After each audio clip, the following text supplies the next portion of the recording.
নমস্কার বন্ধুরা, আমাদের বর্তমান যে মাননীয় মুখ্যমন্ত্রী শুভেন্দু অধিকারী যে বলেছেন আয়ুষ্মান কার্ডের বিষয়ে, যাদের যাদের স্বাস্থ্যসাথী কার্ড আছে তারা কি আয়ুষ্মান কার্ড পাবে?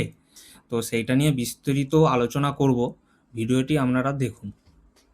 আজকে আমরা একটি কম্প্রিহেন্সিভ ডিসকাশন এবং মেজার্স এবং রোডম্যাপ তৈরি করেছি, যে রোডম্যাপের মধ্য দিয়ে আমরা পশ্চিমবঙ্গে স্বাস্থ্য ক্ষেত্রে ভারত সরকারের সমস্ত সুযোগ সুবিধাগুলি গ্রহণ করে পশ্চিমবঙ্গে হেলথ সেক্টরে আমরা একটা যুগান্তকারী পরিবর্তন আনার সিদ্ধান্ত নিয়েছি। আপনারা, আমাদের কেন্দ্রীয় স্বাস্থ্যমন্ত্রী মহোদয় বললেন যে 15, 16, 17 আমি কেন্দ্রে তখনও স্বাস্থ্যমন্ত্রী ছিলাম, ডেঙ্গুর সংখ্যা পর্যন্ত আমাকে চেয়ে দেওয়া হয়নি, অস্বীকার করা হয়েছে। Central state political government to government relation তো ছিলই না।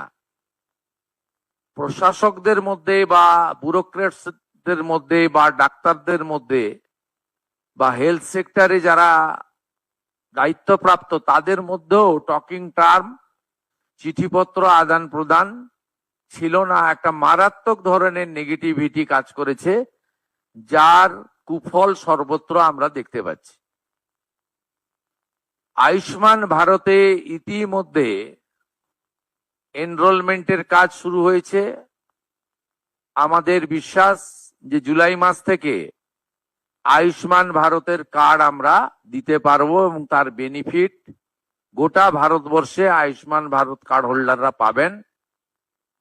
আমরা আশা করছি যে স্বাস্থ্যসাথীর কার্ডের সঙ্গে যুক্ত এমন 6 কোটিরও বেশি আমরা যারা কার্ড হোল্ডার তাদেরকে আয়ুষ্মান ভারতে এক্ষুনি নিয়ে যেতে পারবো। পরে পরে এই সংখ্যা আরো বৃদ্ধি পাবে এবং যারা নতুন করে আয়ুষ্মান ভারতে যুক্ত হতে চান, স্বাস্থ্যসাথীতে যুক্ত হননি, তাদের ক্ষেত্রেও অপরচুনিটি থাকছে। আমরা জুন মাসের প্রথম সপ্তাহের মধ্যে আয়ুষ্মান আরোগ্য মন্দিরের এগ্রিমেন্ট দিল্লিতে করার সিদ্ধান্ত নিয়েছি। আজকে আমরা একটি কম্প্রিহেন্সিভ ডিসকাশন এবং মেজার্স এবং রোডম্যাপ তৈরি করেছি।